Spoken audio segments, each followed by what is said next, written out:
Assalamualaikum warahmatullahi wabarakatuh.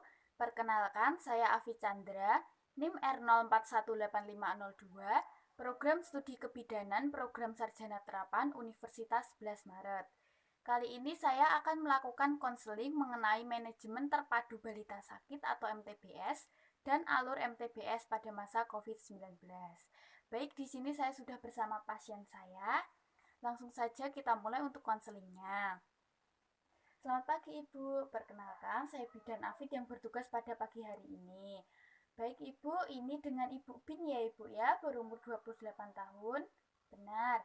Baik Ibu, sesuai yang sudah kita rencanakan pada minggu yang lalu ya Ibu ya, pada hari ini kita akan membahas mengenai manajemen terpadu balita sakit dan alur MTBS pada masa COVID-19. Baik Ibu, sebelumnya saya ingin bertanya pada Ibu, apa Ibu sudah mengetahui apa itu manajemen terpadu balita sakit yang meliputi asuhan dasar pada bayi muda? Belum.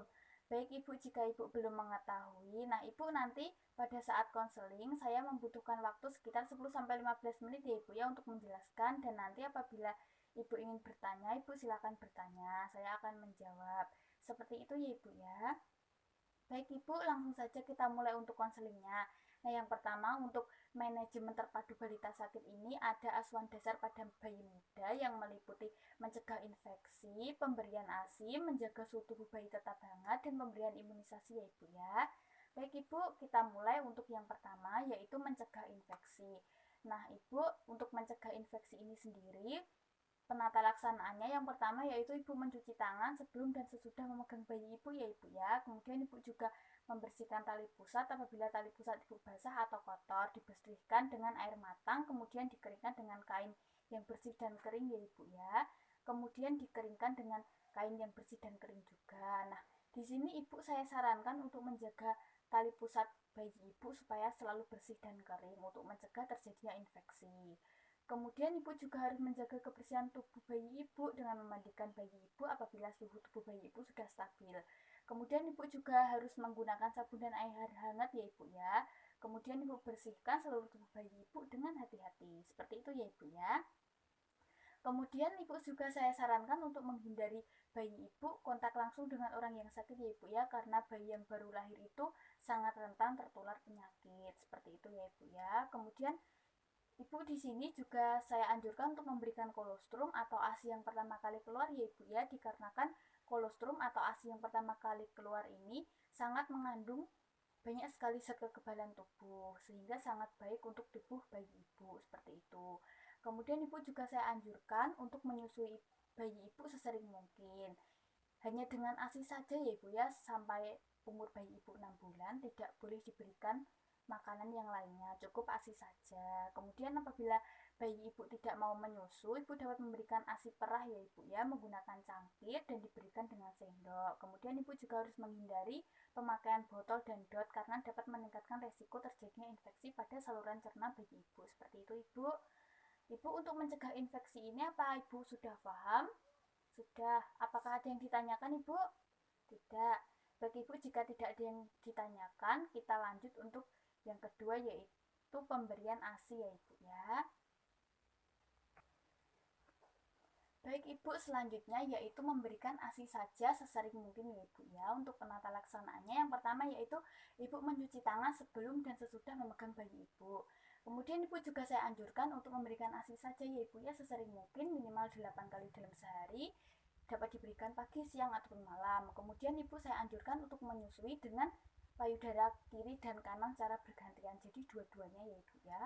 Kemudian Ibu juga saya anjurkan untuk memberikan ASI dari satu payudara sampai kosong terlebih dahulu sebelum pindah ke payudara yang satunya, seperti itu. Kemudian apabila bayi Ibu telah tidur selama 2 jam, Ibu saya anjurkan untuk membangunkan bayi Ibu dan langsung disusui ya Ibu ya. Jadi menyusui minimal 2 jam. Seperti itu ya Ibu ya. Kemudian Ibu juga saya anjurkan untuk meletakkan bayi Ibu di dada Ibu sesering mungkin dan tidur bersama bayi. Seperti itu untuk mempererat hubungan ibu dan anak. Kemudian Ibu dan keluarga juga dapat membaca kembali hal-hal tentang pemberian ASI ya Ibu ya di buku KIA yang sudah Ibu dapatkan. Seperti itu. Baik Ibu, untuk pemberian ASI ini apakah ada yang ditanyakan? Belum. Baik Ibu, apabila belum ada yang ditanyakan, kita akan lanjut untuk pembahasan yang ketiga, yaitu menjaga bayi muda selalu hangat ya Ibu ya. Seperti itu ya Ibu ya.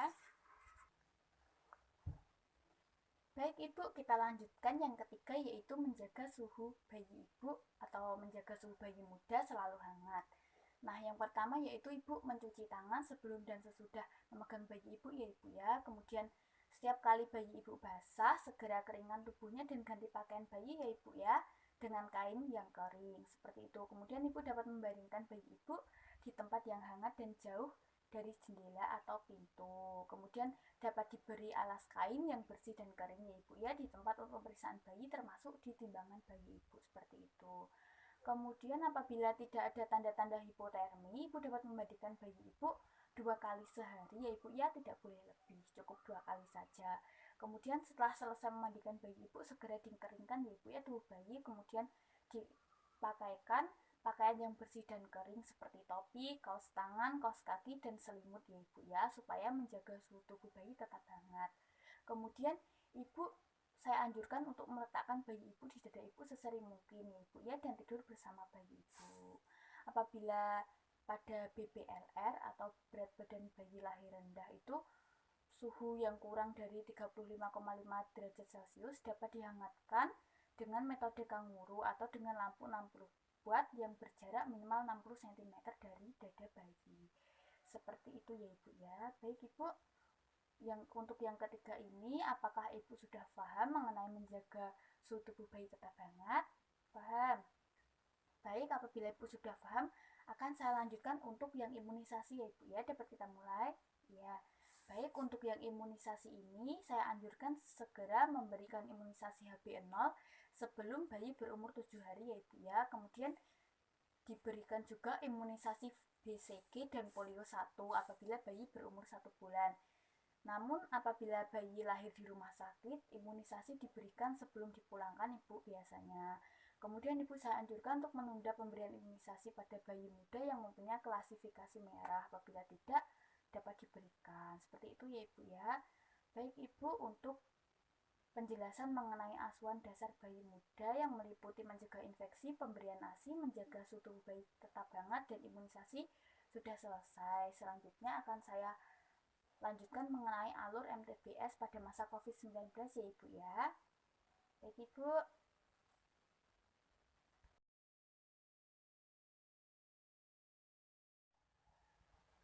Baik, selanjutnya yaitu alur MTBS pada masa COVID-19.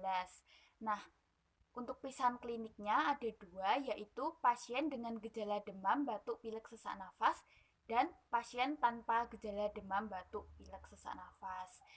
Untuk pasien dengan gejala, yaitu mengatur jarak pelayanan antara pasien dan petugas menggunakan APD seperti sarung tangan, apron, masker, dan pelindung mata. Kemudian apabila pasien tanpa gejala demam, batuk, pilek, dan sesak nafas, petugas berpedoman pada standar pencegahan dan melakukan penilaian risiko. Baik, untuk menentukan status balita sakit. Nah, untuk menentukan status balita sakit ini, yaitu pernah kontak dengan pasien COVID-19 atau pernah berkunjung pada daerah yang terjangkit COVID-19 pada 14 hari terakhir. Apabila iya, ada 2, yaitu sedang atau pernah mengalami demam, batuk, pilek, sesak nafas, atau gangguan tenggorokan, dan tidak pernah mengalami gejala tersebut. Untuk yang pernah mengalami gejala-gejala tersebut, yaitu dilakukan tata laksana PDP, yaitu rujuk ke rumah sakit rujukan, lapor ke Dinas Kesehatan atau hotline COVID-19.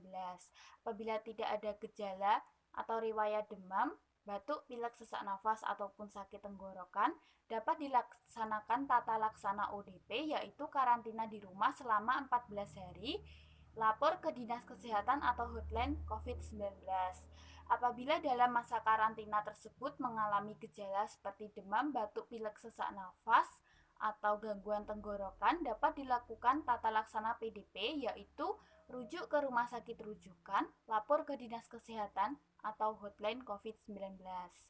Baik, selanjutnya apabila balita tidak pernah kontak dengan pasien COVID-19 dan tidak pernah berkunjung ke daerah yang terjangkit COVID-19 dalam 14 hari terakhir, dapat dilakukan pelayanan MTBS, yaitu anak yang tidak termasuk kategori ODP atau PDP dapat diberikan pelayanan pendekatan MTBS.